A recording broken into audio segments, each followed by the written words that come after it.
की अगर बात करो तो नीचे की तरफ क्या है, ट्यूबर साइनेरियम है ना, वहीं से पिट्यूटरी स्टॉक और पिट्यूटरी ग्लैंड, ठीक है, और उसके पीछे वाले हिस्से में क्या आ जाता है, मेमोरी बॉडी। इतनी चीजें क्लियर है। फिर हमने इसको चार पार्ट में बांटा।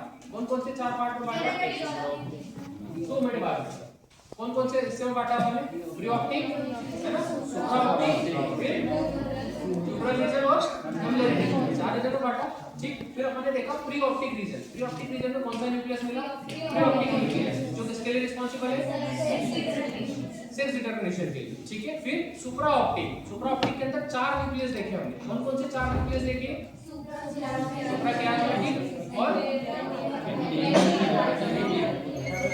एंटी राइट सेंटर, जिसको हमने क्या बोला, न्यूक्लियस का नाम बोलो,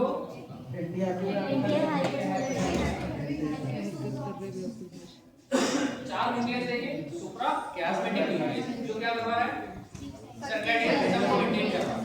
ठीक है, दूसरा एंटीरियर हाइपोथैलेमिक न्यूक्लियस, ठीक है, जो क्या करवा रहा है, टेम्परेचर को राइज होने से बचा रहा है। ठीक है, एंटी राइज सेंटर जिसको बोला। तीसरा सुप्रा ऑप्टिक न्यूक्लियस, जो क्या करवा रहा है, पीएच रिलीज करवा रहा है, वाटर एब्सॉर्ब करवा रहा है।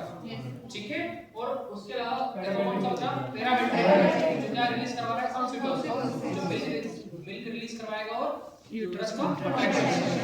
ठीक है, उसके बाद देखो थर्ड वाला रीजन, कौन से वाला रीजन है, ट्यूबरल रीजन। ट्यूबरल रीजन की बात करें तो वहां पे हमने 3 न्यूक्लियस देखे। कौन कौन से, आर्किड न्यूक्लियस, वेंट्रोमीडियल और पोस्टीरियर। आर्किड न्यूक्लियस बहुत सारी चीजें रिलीज करवा रहा है, जैसे रिलीजिंग हार्मोन करवा रहा है।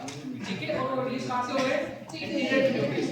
इसमें ग्रोथ हार्मोन भी है, पीएसएच भी है, एफएसएच, एलएच, एसीटीएच, कोलेक्टिव।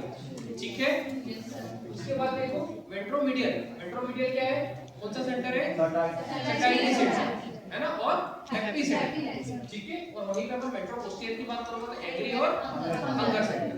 ठीक है, और नीचे आओ मेमोरी रीजन। मेमोरी रीजन में कौन से न्यूक्लियस देखे हमने, 2 न्यूक्लियस। कौन कौन से 2 न्यूक्लियस देखे, एंटीरियर हाइपोथैलेमिक न्यूक्लियस, इसका फंक्शन क्या है, एंटी फॉल सेंटर। ठीक है, जो टेंपरेचर को ज्यादा गिरने से बचा। ठीक है, और दूसरा कौन सा रहेगा, मेमोरी न्यूक्लियस, जो किसके लिए रिस्पांसिबल है, हीटिंग। ठीक है, बराबर।